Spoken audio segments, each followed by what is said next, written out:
Yes, we are. All right. I'm gonna call this street committee meeting to order. Let's stand and have the pledge, please. Lead us, please. I pledge allegiance to the flag of the United States of America and to the republic for which it stands, one nation, under God, indivisible, with liberty and justice for all. Would you do roll, please? Walther, Here. Carter, here, Hayes, here. All right. So the street committee meeting starting at 4:30. We have two items on the agenda for today. Today's agenda is the 2019 proposed ramp, street ramp, and the second is the Licking Heights School District traffic study, traffic impact study. So we'll start with the ramp discussion. Alan, you've provided us with a new revised ramp preview. Would you mind going over that and letting us know what the differences are between that and the one we received back in September? Absolutely.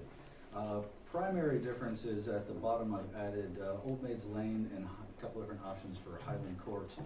To look at those for potential alternatives, wanted to get a couple different streets on there that we thought might be an issue and to look at for different alternatives for next year, along with the other streets that were already on here.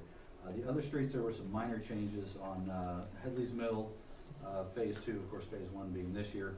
So look back at the prices we got from this year and added those into this, so just tweaked some quantity costs.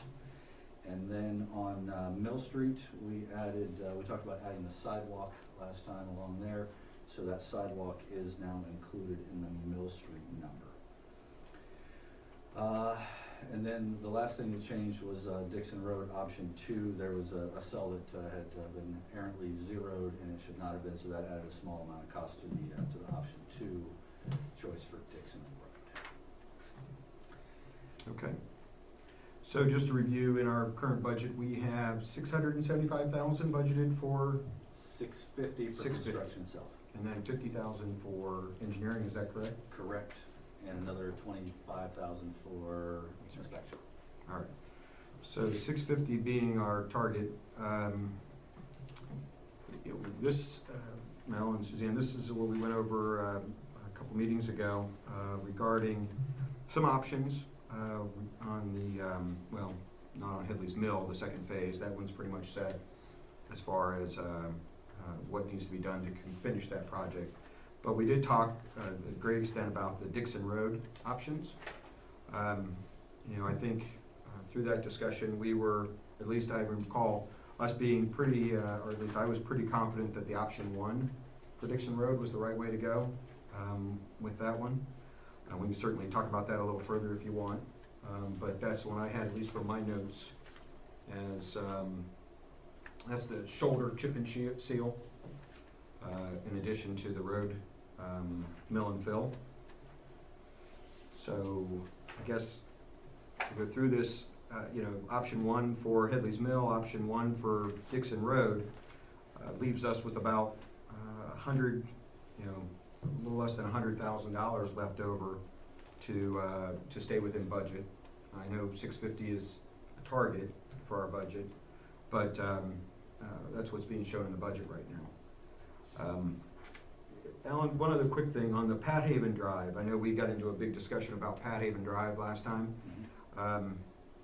You know, I know you had commented that the full reconstruction of Pat Haven Drive was $650,000, estimated to be its own $650,000. Correct. This $131,000 proposed.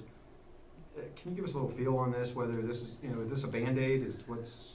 It is a Band-Aid. It was something that we looked at just to try and get something done on Pat Haven. It's obviously in pretty bad shape. This was a cheaper option just to get some pavement on it to hold it together because a reconstruction is so expensive. So it's certainly not my favorite option, but I want to throw it in there as something to consider roughly within the available dollars that we have for next year.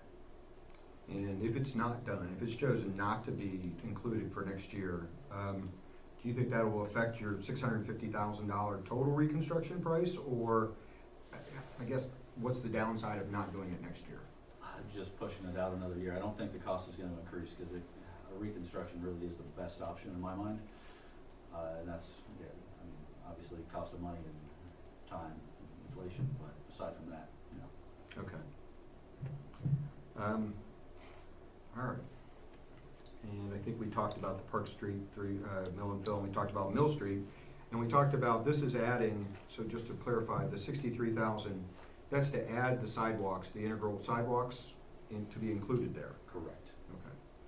So remember, we had talked about that going up to 50,000, Alan, after he looked at it, and I think this one had the zero, you had a, This one did not have a zero. I put the cost for the sidewalk in at 25,000. That's probably a little bit high. okay. So it could probably be a little bit lower than that. So the Mill Street is one that we've been pushing off for a couple years now, basically because of the water line Correct. reconstruction, which is complete now. Or It will be complete. It will be by the time complete. we're ready Will for be this. complete Yeah. with this. So I think Alan and BJ are looking for a recommendation from the committee as far as what items we want we believe should be included in the 2019 ramp. Go ahead, Mel. I just wanted to ask you about Dixon Road before we do anything to it, because there's whatever size development going in there. Do we know how many houses that is, BJ? I think about 14. I mean, they're larger lots. Do we You're talking know- about, that's the small one down at Are you Havens talking Corner. about Havens Corners and Dixon is I what I'm think- talking I about? think she's Yes. talking, okay, Havens Corners and Dixon. okay. Those are large 5-acre lots. Yeah. They're big lots. So where is their entrance and egress? Are they off Dixon? Are they off Havens Corners? I haven't seen any plans They, for it. Yeah, those I are saw, all individual lots that will have their own individual access points. they each have a And driveway. I believe there's 10 of them total, and they are actually dedicating right away to us on Havens Corners and Dixon Road to help with drainage. 14 houses, you said? 10. 10. And I think the driveways that have been cut in are their locations. I believe that to be correct, yes. Most of them were already in last time I was up there. I do have concerns about driveways coming directly out onto Havens Corners, or Dixon for that matter, because neither one of those roads are equipped for, that's a safety issue. You can barely even get out on Havens Corners in the morning, so, when we talk about making repairs on Dixon, I wanna make sure we look at what's going on there, and that it's not gonna need something future, cause that intersection at Dixon and Havens Corners is not good. That has some in-house drainage work, correct? Yeah, and so we've got a CIP project in for next year to extend that culvert and improve that intersection. Still only the same lanes, but improve it, widen it, make it safer. You're right, Mel, that is a bad turning radius, so. It is, okay.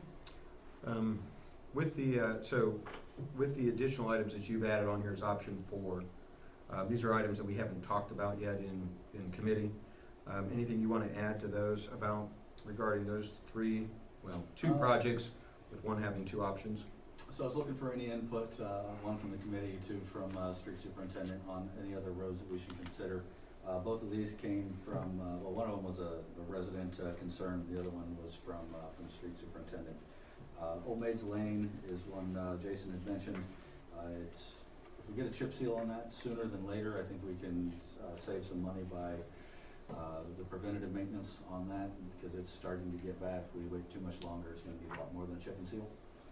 So I threw that one on here for consideration. Highland Court is actually, a couple houses have been built down there, and the road itself is probably only 2 to 3 inches of asphalt. So it's pretty well torn up. Some of that we could probably say was due to the houses, some of it, the road's just in bad shape. So, short court, I think it's only about 500 feet long. So we just went down there and took a look and gave 2 options for a repair and a reconstruct, just see what those numbers look like.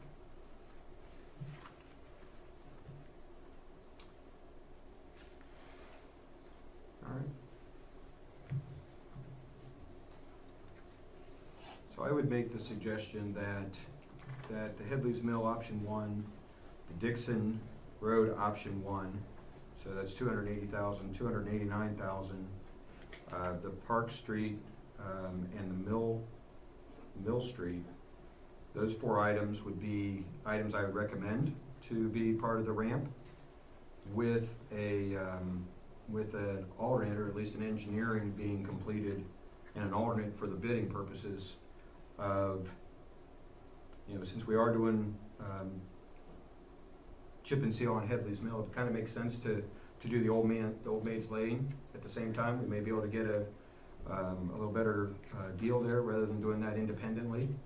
So that does take us up over the 650, but not by a lot.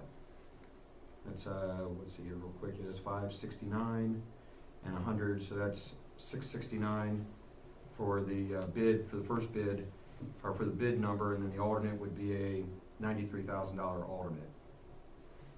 That could be done or not. So takes us to about just under just under $800,000 budget number, which would obviously have to be approved by council.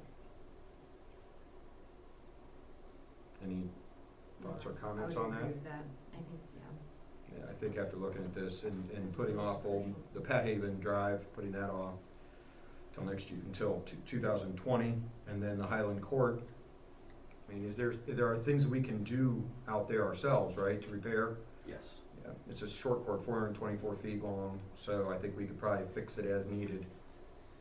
There are things we can do to improve that, yes. Okay. All right. Okay. Do you want I me, agree. you guys want to do a motion or a recommendation to the rest of council? I would motion for recommendation to council to approve the 2019 ramp, or recommend the 2019 ramp with Headley's Mill option 1, Dixon Road option 1, Park Street, Mill Street, and then potentially putting in there Old Maid's Lane to work with Headley's Mill to try to save some money As an option, as an option. or as an alternate, I would say. Yeah, As an it'll alternate. be an alternate in the As bid. an alternate bid. Okay. We have a motion, Motion to, second. second, all right, take a roll. Walther, Yes, Carter, Yes. Hayes. Yes. all right, thank you. And then, okay, going on to our second item, which is the Licking Heights Traffic Impact Study. And BJ, do you? Before we move forward with that, I just have to say that, because of my employment with Licking Heights School District, I have been advised by our law director to recuse myself from the conversation, the discussion, and, any voting. So I will not participate in the conversation. Okay. BJ, do you want to Yeah, address the committee? yeah, just real quick, a couple housekeeping matters. As the committee knows, standard protocol that if you want anybody except for staff or committee members to address the committee, it would need to be done by approval of a motion to have them addressed. We do have a number of people here, and I'm sure there are some anticipation that we're gonna hear from them. We received the updated traffic study this afternoon. I will say I have not had an opportunity to take a look at it. Scott Haynes from Jobs Henderson is here, who we've been working closely with the schools on this issue as we're going along. Certainly the committee's prerogative, but I think it may make sense to go ahead and ask who from the school would like to walk us through the revised traffic study to get an understanding of what the results were and how they were arrived at, so. Okay. I'm going to suggest, and Suzanne, my suggestion would be to have Jobs and Henderson address the committee, as well as the Licking Heights School District Traffic Engineer address the committee, and Dr. Wagner if he would like to address the committee. Is that all right? Yep. So I'm going to say yes to that. Or, can we go ahead and have a Roll. roll? Yes, Walther, yes. Hayes. Yes. Thanks. All right. So I'm going to start.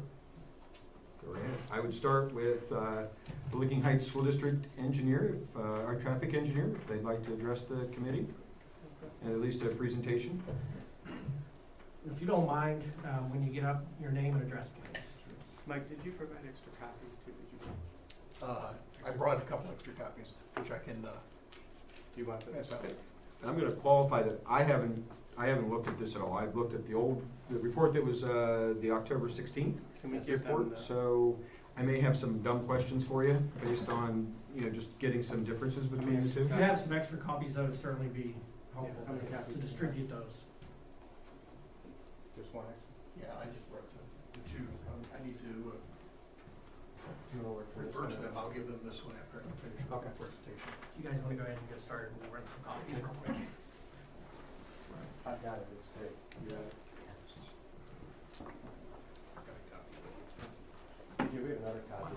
Okay, if you don't mind giving us. Is this the same copy that was emailed in the It is. attachment? I'll Tonight, just pull it up. today. The one then I'll s- today, because I can Okay. just pull it up right here. Thank you. Okay, I was gonna swap you one that I could take notes in. Do you want it? Because I have the, I don't want to miss this one. Just mine to keep, can I keep this, Dr. Wagner? All right, thank you. Your name and address? Yes, good afternoon. I'm Michael Schweikert, president of TMS Engineers, 2112 Case Parkway South, Twinsburg, Ohio. Okay, and if I just may interrupt you just for a moment, just so everybody knows, we do have a hard stop at 5:30. So, got committee members that need to move on, or go on to another or more meetings. Absolutely, yes. I'll try to Go keep right it ahead. brief Go as right I- ahead. Thank as I you. can. I know these things get very technical, but we'll try to hit all the high points and let you know what the outcome of this particular study. What we wanted to let you know is this is the last result of a preliminary study that was submitted to the city for their review, both internally from the city and their engineering representative have reviewed it.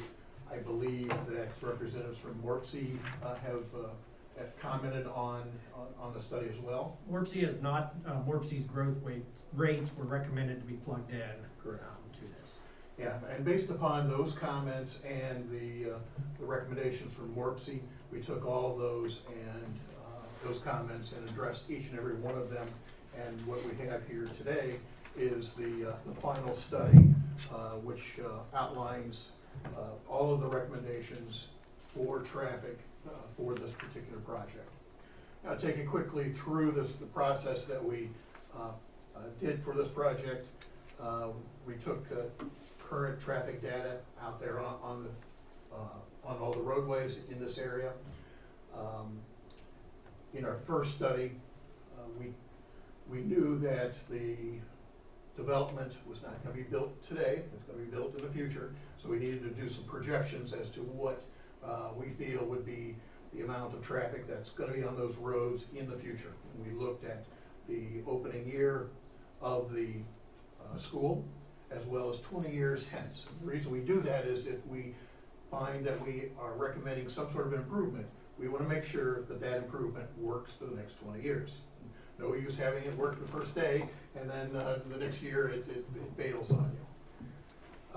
Our first attempt at this was looking at the growth rates that ODOT has data on for this area. And it was significantly less than what Morpsey had recommended that we use. We were using a 1.35% growth rate for all the roadways, which is what has happened on these roads in the last 20 years. But Morpsey had growth rates ranging from 1.5% all the way up to 3%, depending upon where you were on those. So I would say that the use of those growth rates would make a very conservative estimate of the traffic impacts by this project. Once we get those traffic numbers for the roadway, we estimate the amount of traffic that is we feel is going to be generated by the project. Now, this is done by our professional organization, the Institute of Transportation Engineers. Some people have referred that to ITE. They have a compendium of all the land uses that you can think of, where they've done thousands of traffic studies and given us rates at which, depending upon the size of it, will reliably tell you how much traffic this type of development will actually generate. So we used their generation rates, added that traffic to the anticipated future traffic, and then looked at the capacity of these roadways to be able to handle that amount of traffic. We'll start with the easy part first. The two driveways from the project on Cable, one from the high school and one from the middle school. The middle school being the existing high school driveway, are recommended to have left turn deceleration lanes based upon the traffic that's gonna be there. Now, the one that's already existing at the high school, which becomes the middle school, is insufficient as far as its length. With the amount of traffic that's gonna go in there, it needs to be lengthened to accommodate the amount of traffic that's there. There was no improvements that were found to be necessary for the driveway on Summit Street into the high school. Where we got a little bit, some issues was the intersection of Summit and Cable. What we find is because intersection is a stop-controlled intersection, as traffic increases, delays increase at that stop sign trying to turn left onto Summit Street.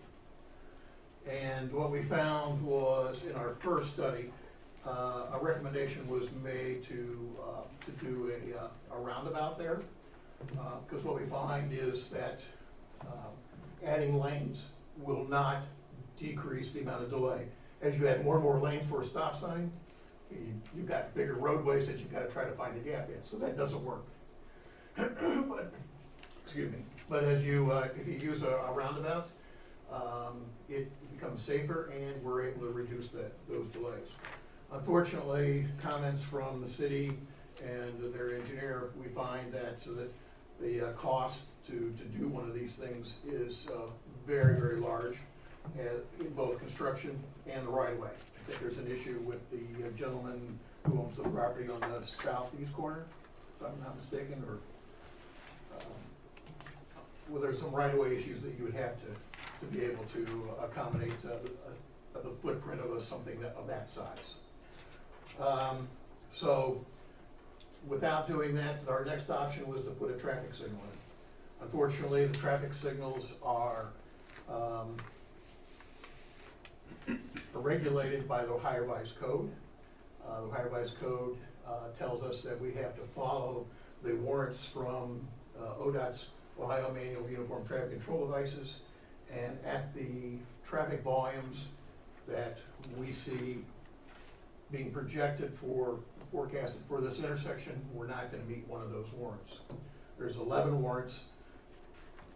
3 of those are based upon traffic volumes, and we're just not to those levels that we can say that it meets one of those warrants. So we did some kicking around some ideas with our design team, and one of those was to, okay, well, what's causing these high delays? Well, it's the amount of traffic that's trying to turn left from Cable onto Summit Street. And we felt that if we were to internally reroute that traffic and make them exit onto Summit Street, then they would be going through without a stop sign, and we would lessen the impact on that intersection. And we did find that it did. If we were to not do that, then we would have some higher delays than we really would normally like to see. But now, with rerouting that traffic, we can get it down to an acceptable delay for most motorists. So we're recommending that, number one, turn lanes go in on Cable at the 2 driveways that are being proposed. We're recommending that the school look at staggering their take up and dismissal hours to not impact as much traffic all at the same time. And then until such time as a major improvement can be done at the intersection of Cable and Summit, reroute that traffic internally so that we're not coming out onto Cable to make that left-hand turn. That's it in a nutshell. I can get into greater detail if you've got more questions. Okay, if we could, I guess I have a couple questions. Suzanne, if you have any questions, you want to go ahead first, or? Go ahead. Okay, so one of my questions, and this is based on the old study, or I should say, not the old study, it wasn't that old, October It's the 16th preliminary study. draft study. Okay. The 16th study, one of the questions I had, based the foundation for that study, and I think the same for this one, as I just heard you say, was a rerouting of the AM exit traffic. Right. How does that get accomplished? Do you have, are there gates that will be, Then I'll have to turn it over to you. okay, so that's something the school would then, Yeah, the school would have to address that, yes. okay. All right, so there's nothing in the report that says how they're gonna do that? Yeah. Okay, all right, I'll wait for Dr. Wagner on that one. The other one I wanted to ask was, you had said, in the 16 report also talked about staggered starts and staggered releases. Mhm. What happens if that doesn't occur? Did you guys look at that to say if there wasn't a staggered release? And I'm just saying that, and I think that will happen, at least that's what the commitment is, I understand. Okay. But what would happen if those peaks were actually aligned? When you do that, then during that 15-minute period, then you'll have higher delays than what you would normally have. Because now you have twice the amount of traffic at one location. Okay. So, So this, and I think in your 16 report, it said, if you don't stagger them, then this report isn't applicable. Is that correct? yeah, in that report. But now the new report updates that, and we've looked at what the actual delays are. And we're at those levels, if they're not staggered, that So- we feel we should actually, So let me ask, does the Staggered. new report require them to be staggered? we don't require Well, anything. We should say. recommend, I should say it this way, is your new report based on them being 30-minute staggered? it provides the data for both ways. It shows that, that the delay, if you don't stagger them, is of the threshold that we would normally look at trying to find some other improvement, to try to reduce that. Okay. And staggering does work. Okay. I've got a couple more. You want to go ahead, Susan? I don't really have a question, I understand the need for the staggering, I get that, I'm a school teacher, so I understand the whole, I appreciate you identifying the actual delays so that can help pinpoint, where you need to make the changes. So, no, I don't really have a question, it all makes sense to me, I can visualize a busy school. Yeah. My own children go to Southwest Licking, my son drives into Watkins Memorial in the morning, and it takes him from the center of downtown Pataskla to get to Watkins, up to 20 to 25 minutes to get Right. into a parking spot, and it's Yep. usually a 6 to 10 minute drive. So I'm visualizing everything you're saying, that's why, like, when you see me looking up, I'm trying to identify where the kids are coming in and leaving, so, staggered starts, that'll be, obviously on the school side of it, they can figure that out, and It's it most really isn't important. hard, it's just necessary to Yeah, it's figure most out what important it is. during that AM. As you Right. know, that's where the Getting the greatest kids into impact. their parking spots so they can get into the school Right. before the tardy bell, Yep. without accidents. Yeah. In the afternoon, it's generally in an off-peak period, it's generally before the 5 o'clock hour. And also there's after-school activities, so Right. the amount of traffic is spread over a long time period. Right. So But the you morning just is don't have that crucial. impact that the AM does. Right, and you have young drivers, you have Young parents, drivers, and yep. parents dropping kids off, so, Oh, yeah. all right, no, I don't have any questions, Okay. I'm with you. Okay, just another quick question. The classification of, at least in the 16th report, it talked about Summit changing its classification from a local collector to a major collector. South of Cable, it's a major; north of Cable, it's a local. What These are was- classifications that have been given to those roadways by the Ohio Department of Transportation. And the reason that they do that is to give us the proper factors to apply to that traffic volume, to look at the design hour. When your engineer goes out and designs a sewer, and he puts a design factor on those pipes to make sure that it's gonna work. Well, we put that design factor, and it's based upon those functional classifications. Okay, so it's fair to say if north of Cable was a major collector, you would use a different design method. Absolutely. Okay. Um,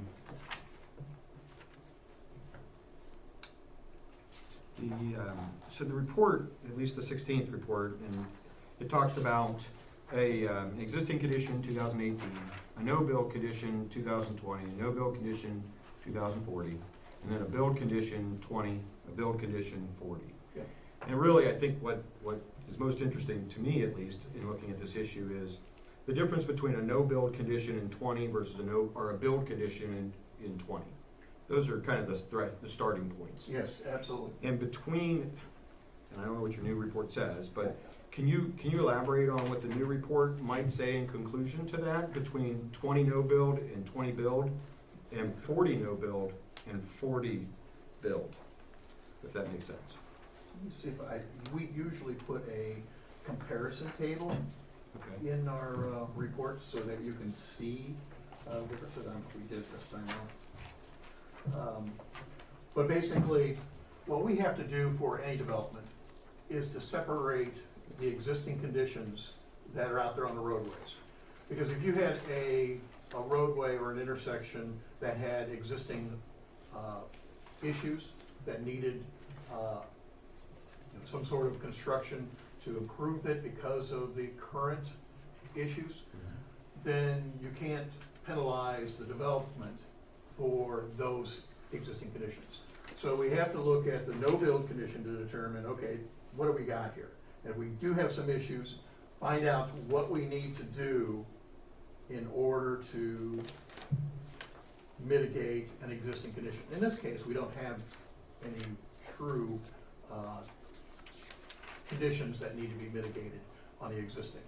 So, Except for one turn lane, correct? Except Did for that one change at turn, all? exactly, Okay, so the one except for turn one lane turn. still needs to Very be little. extended. right.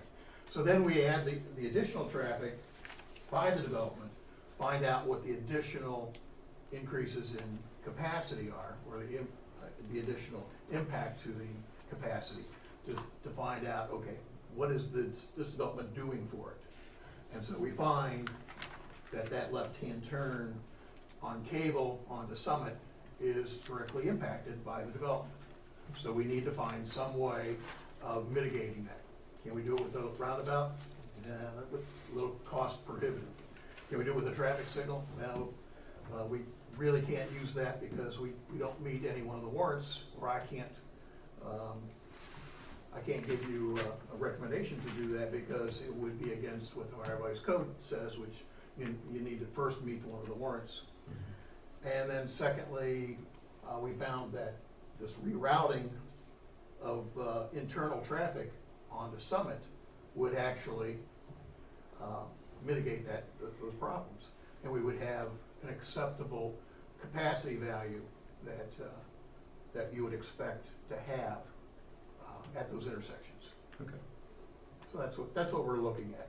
Right, I understand, and I guess I'll definitely take a look through the new, or the final, or the 22nd report Good. to see if I can compare and contrast those. Yep.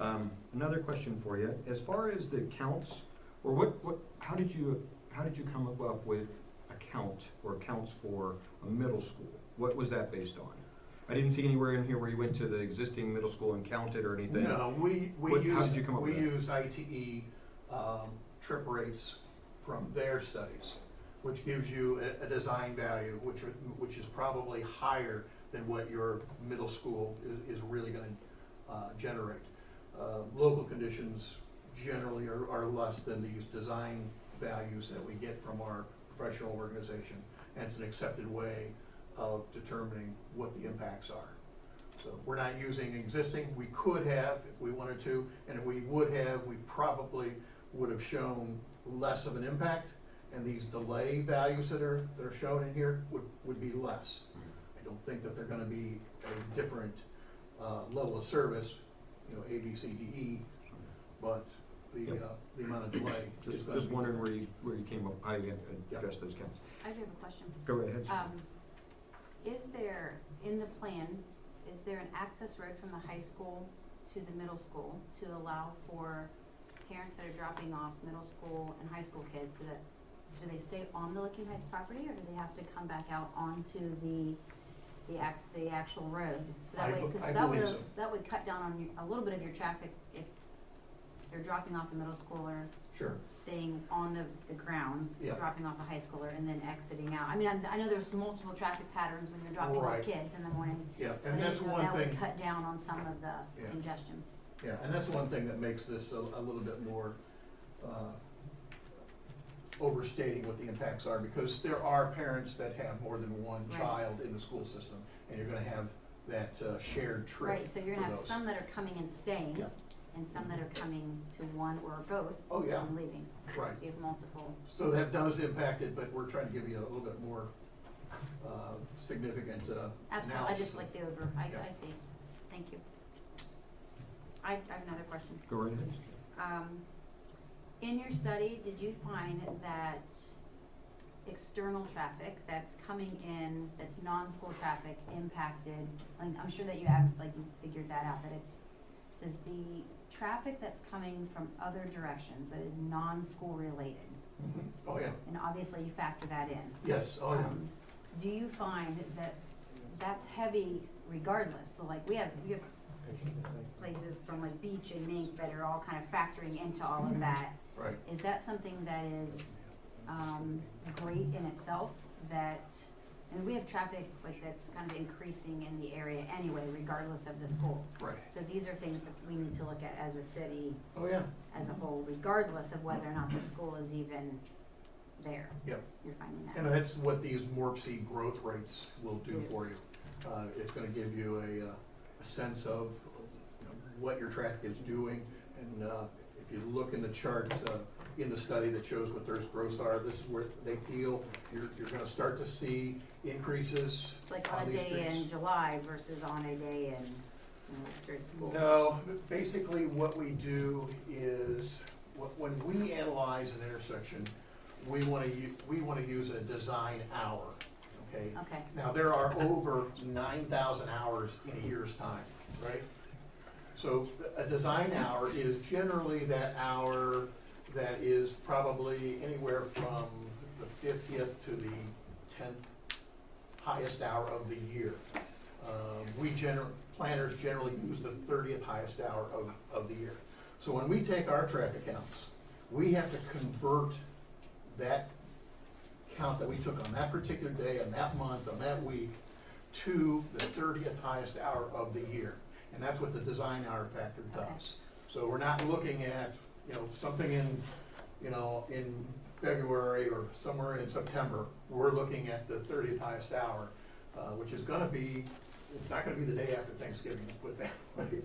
But it is I gonna just be didn't know if you relatively had, high. and what I was thinking was like local traffic during the summer, Yep. where it's not adulterated with school Yep. traffic. So, all right, thank you, I appreciate that. You're welcome.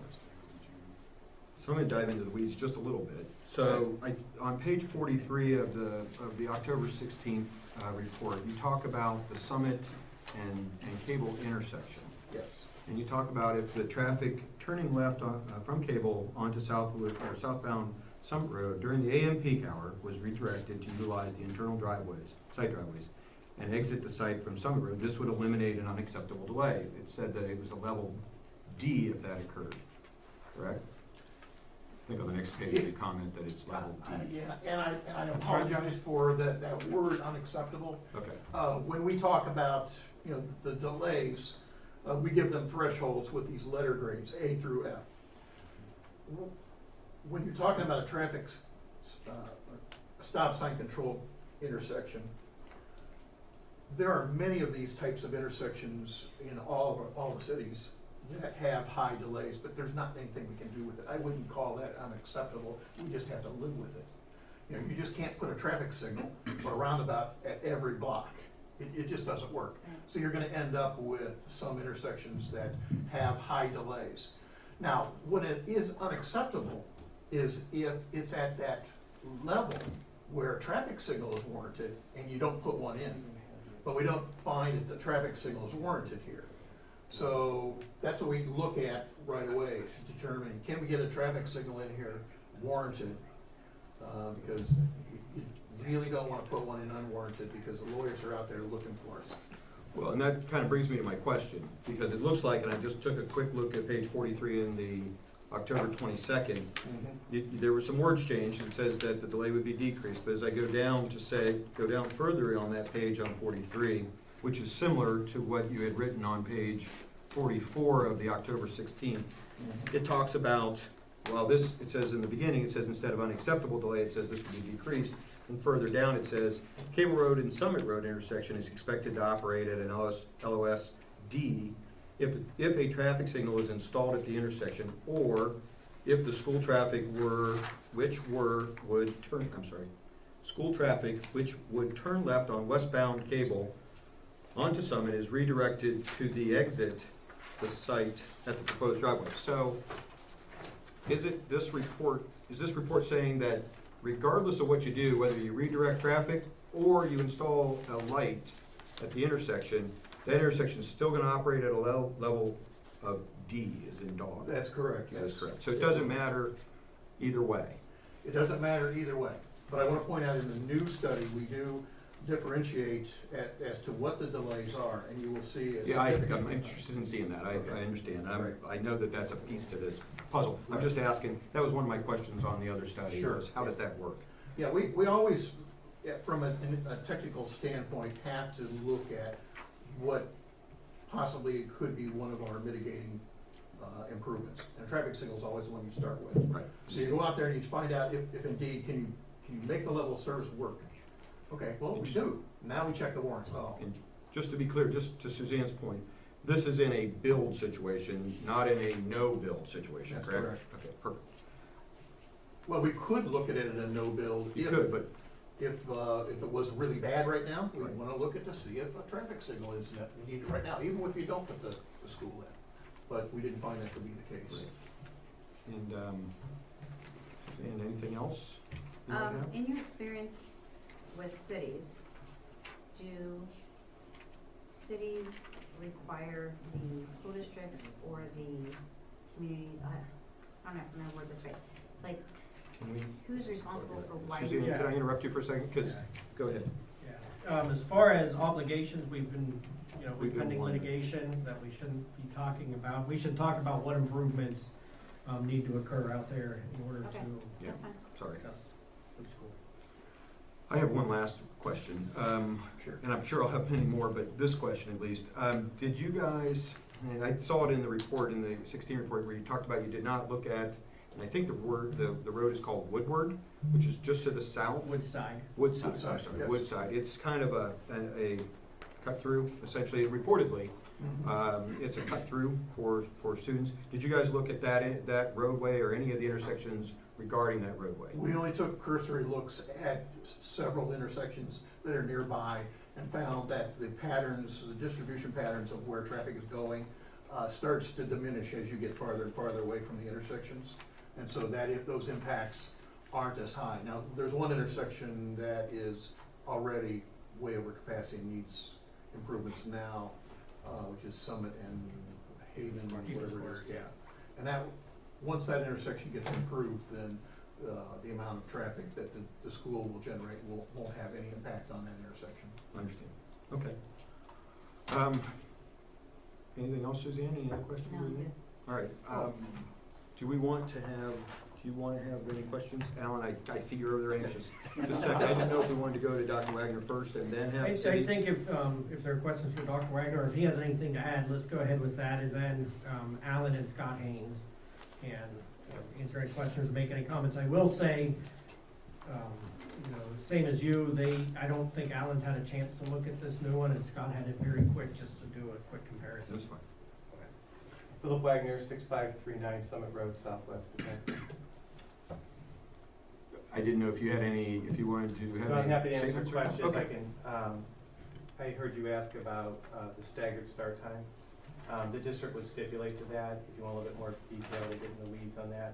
We run a 2-tiered bus system right now, which is most efficient, so that means we run a tier that's high school, middle school together, and then when they're done, then those buses recycle and they run all the elementaries, K through 5 for us. It'll be complicated to,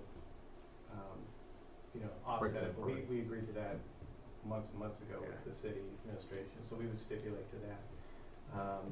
In whatever format that takes, but we'll do that because we think that's the right thing to do. Okay.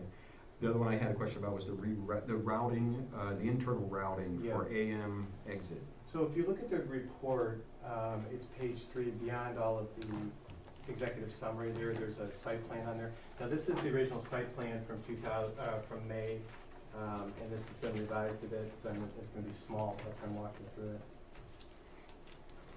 So it looks like this when you see it. Got it? Okay. So as you're looking at the site, you can see at the bottom there's a horizontal line when you were asking about Woodside. That's the offset right there from Woodside. I don't remember what the footage is there, 500 feet or so. When we designed this, we purposely offset that, and then we've had some casual conversations with the city about ways to mitigate that cut through and some things. This current plan that you have right now has been updated, so it's different than the traffic study. We don't have that roundabout internally right now. We have concerns about middle school or high school students navigating that, so that's been cleaned up a bit. But to answer Ms. Hayes' question, if you were on the far end of this map, so you're looking at the west side there, and you can see the new entrance. Right below the Forest property there. That road is the one we're talking about, and that turn lanes in it there. And that road will, and again, some of this has been changed a little bit to smooth it out, but that road comes across, and you see where there's a creek crossing. And then that road goes due north and then hooks to the east. That actually has been changed, so it actually goes into what we call the band parking lot there more directly. And if you keep going over to the east, you'll see a more solid line, and that's Mink Street. I mean, that's the current road now that we would develop to Mink Street. When we're building this project, we're co-owners with the state of Ohio, so there's a line that mitigates what we have to do 100% versus what we do as a shared cost.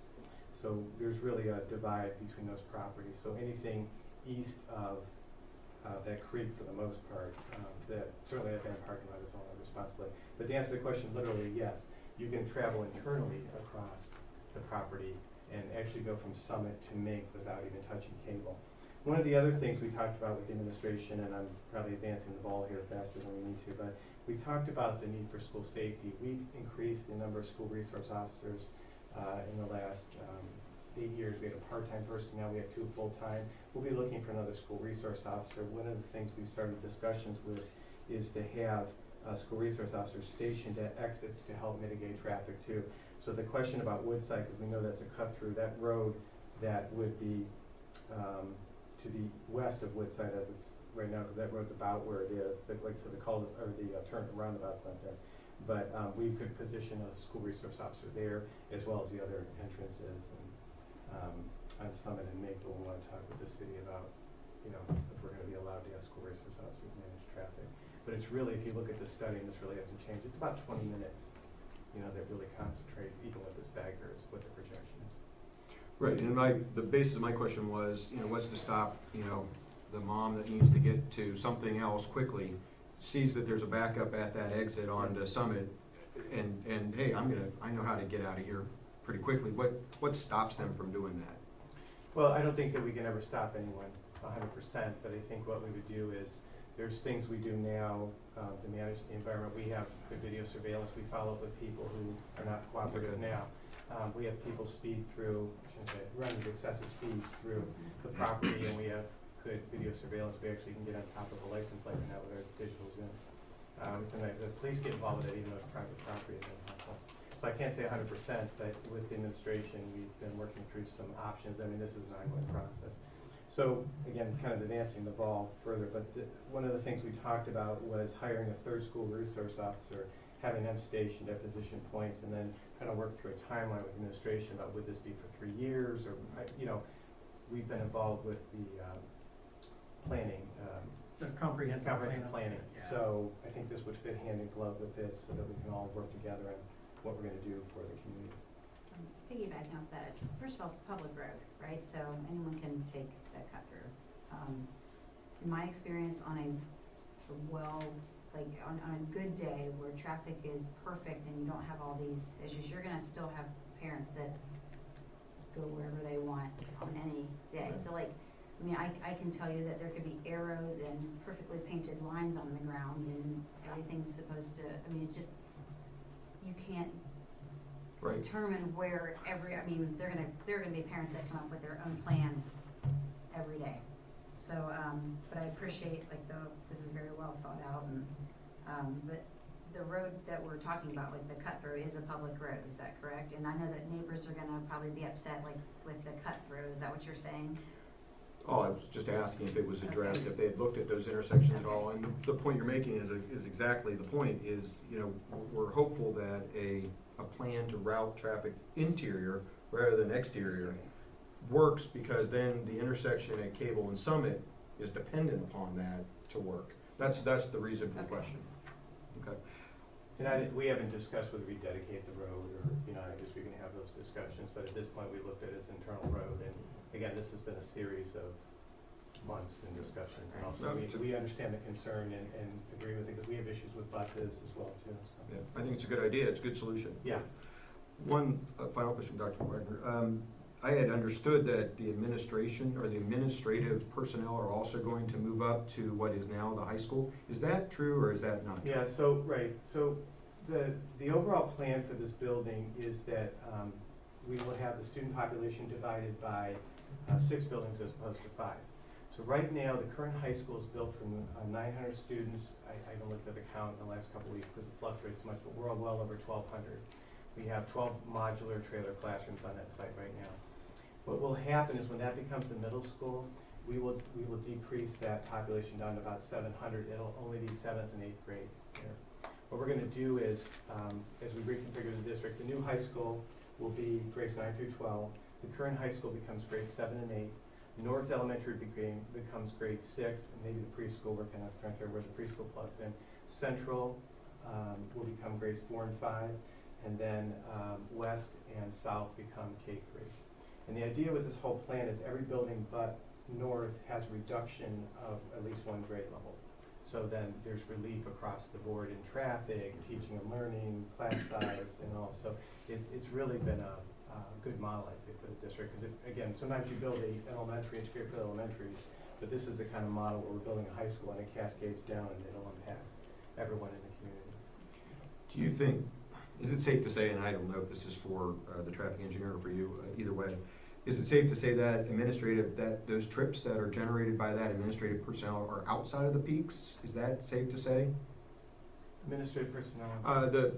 If you're moving your administrative personnel up to what is the old high school now, they're gonna now be more trips. I did notice in the report any kind of calculation for that.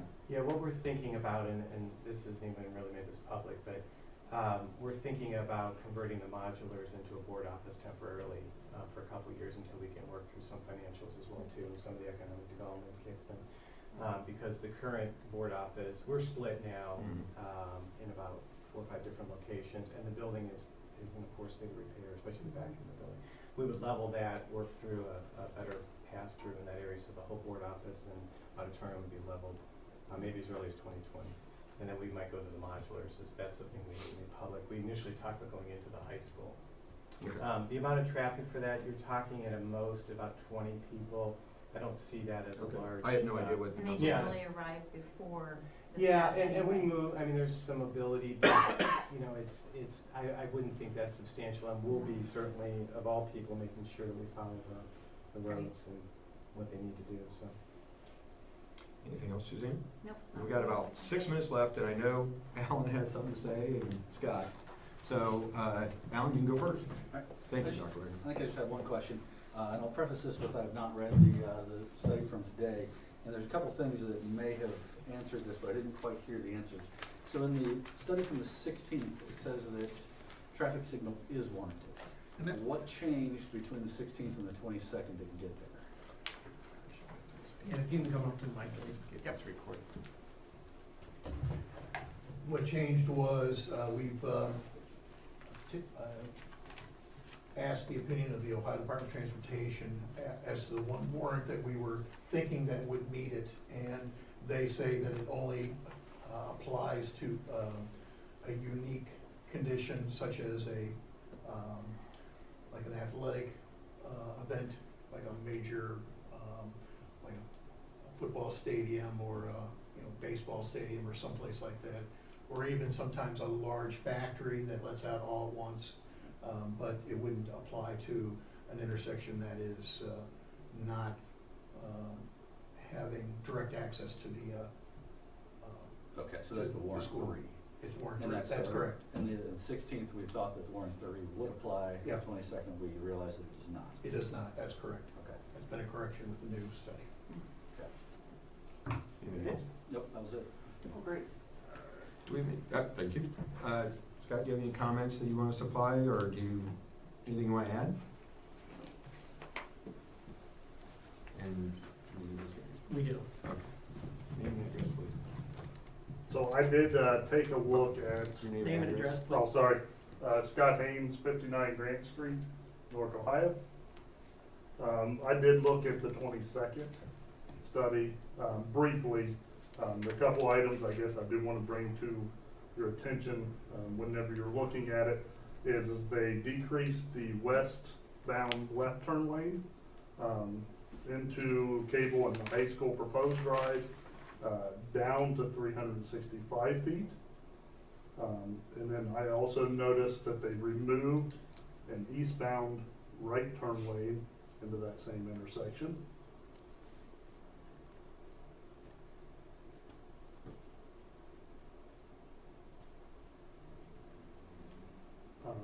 The study still does recommend staggered start times, and in one place it says recommends, and in one place it does say will stagger. It sounds like the school district is gonna stipulate to that, so it sounds like that's fine.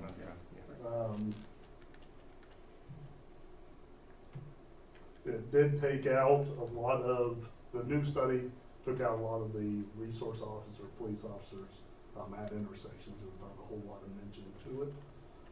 And then the anticipated enrollment was reduced on both the middle school and high school.